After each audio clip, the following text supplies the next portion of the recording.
இதான் வயநாடோட last episode. வயநாட விட்டு நாங்க கிளம்பியாச்சு.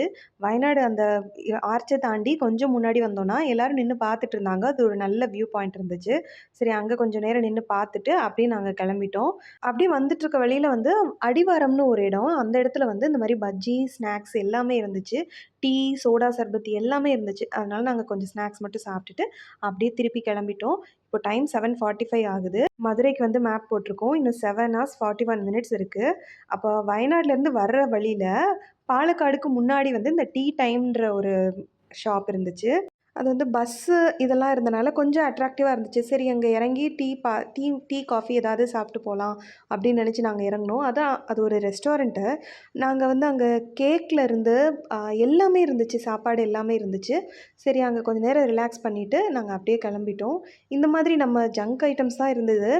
ஆ சரி ஓகே நம்ம வந்து பாப்பா பாஸ்தா கேட்டா, ஒயிட் சாஸ் பாஸ்தா கேட்டா. சரி அவளுக்கு ஒரு பாஸ்தா வாங்கி குடுத்துட்டு ஹஸ்பண்ட் வந்து காஃபி ஆர்டர் பண்ணாங்க. நான் வந்து எதுவுமே ஆர்டர் பண்ணல. ஏன்னா, நான் ஆல்ரெடி அந்த பஜ்ஜி இதெல்லாம் சாப்பிட்டதே எனக்கு ஒரு மாதிரி இருந்தது. சரி ட்ராவலிங் டைம்ல நம்ம எடுத்துக்க வேணாம் அப்படின்னு சொல்லிட்டு நான் அப்படியே வந்துட்டேன். இங்க வந்து 3 மெனு கார்ட் இருந்தது. அவ்ளோ ஐட்டம்ஸ் இருந்துச்சு. பிரைஸ் எல்லாம் ஓகே தான். அவங்க குடுக்குற ஃபுட்டுக்கு நல்லா ஒர்த்தா தான் இருந்துச்சு. அதுக்கப்புறம் இந்த ஆம்பியன்ஸ்லாம் பார்த்தீங்கன்னா, ரொம்ப சூப்பரா இருந்துச்சு. இப்போ டிரைவ் பண்ணிட்டு வரோம், லாங் டிரைவா போறோம் அப்படின்னா, அந்த இடத்துல கொஞ்சம் ரிலாக்ஸ் பண்றது வந்து ஒரு நல்ல பிளேஸ் தான். நீங்க அந்த பக்கம் போனீங்கன்னா ட்ரை பண்ணி பாருங்க. அப்புறம் காஃபி வந்துச்சு. காஃபி வந்து பார்க்கவே சூப்பரா இருந்துச்சு. அதுக்கப்புறம் பாஸ்தா வந்தது. பாஸ்தா எப்படின்னா, ஒயிட் சாஸ் பாஸ்தா தான் ஆர்டர் பண்ணியிருந்தோம். இதோட நேம் வந்து பென்னி ஆல்ஃப்ரெட்டோ. இப்போ நெறைய ரெஸ்டாரண்ட்ஸ்ல, கஃபேஸ்லலாம் நம்ம சாப்ட்டுருப்போம். அது வந்து சிக்கன் பாஸ்தான்னு சொன்னோம்னா, சிக்கனோட போட்டிருப்பாங்க. ஆனா, இது வந்து சிக்கன் வந்து தனியா பீஸ் குடுத்துட்டு, ஒரு பிரெட்டோட குடுத்துருந்தாங்க. அது ரொம்ப ப்ரெசென்ட் பண்ணதே சூப்பரா இருந்துச்சு. அந்த ஃபுட்டோட குவாலிட்டி இருக்கு பார்த்தீங்களா, அது வந்து அந்த பிரைஸ்க்கு ஏத்தா நல்ல குவாலிட்டியா இருந்தது. எனக்கு ரொம்ப புடிச்சிருந்துச்சு. அப்புறம் இந்த ஃபோன் பூத்தெல்லாம் இருந்தது. அதெல்லாம் பார்த்துட்டு அப்படியே கிளம்பிட்டோம். வயநாடுலேருந்து மதுரைக்கு வந்து 390 கிலோமீட்டர்ஸ் நெனைக்கிறேன். டோட்டலா 9 ஹவர்ஸ் ஆச்சு.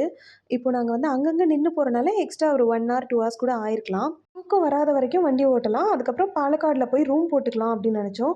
ரூம் எடுத்தாலும் நாங்க இதே டிஸ்டன்ஸ் தான் நாளைக்கு மதுரைக்கு போகணும். இப்போ நைட்டு 12 மணி ஆகுது. பாலக்காடுல இருக்கோம். சாமியெல்லாம் வந்துட்டுருந்தாங்க. இன்னும் 4 1/2 மணி நேரம் மதுரை போக இருக்கு. மதுரைக்கு வந்து ஒரு 170 கிலோமீட்டர்ஸ் இருந்துச்சு. 3 1/2 மணி நேரம் காமிச்சுச்சு. ஹஸ்பண்ட் ரெஸ்ட் எடுக்க சொல்லிட்டு நான் டிரைவ் பண்ண ஆரம்பிச்சுட்டேன். நிஜமா சொல்றேன். நைட் டிரைவ் ரொம்ப சூப்பரா இருந்துச்சு. உங்களால முடிஞ்சுனா ட்ரை பண்ணுங்க. ஆனா சேஃபா போயிட்டு வாங்க.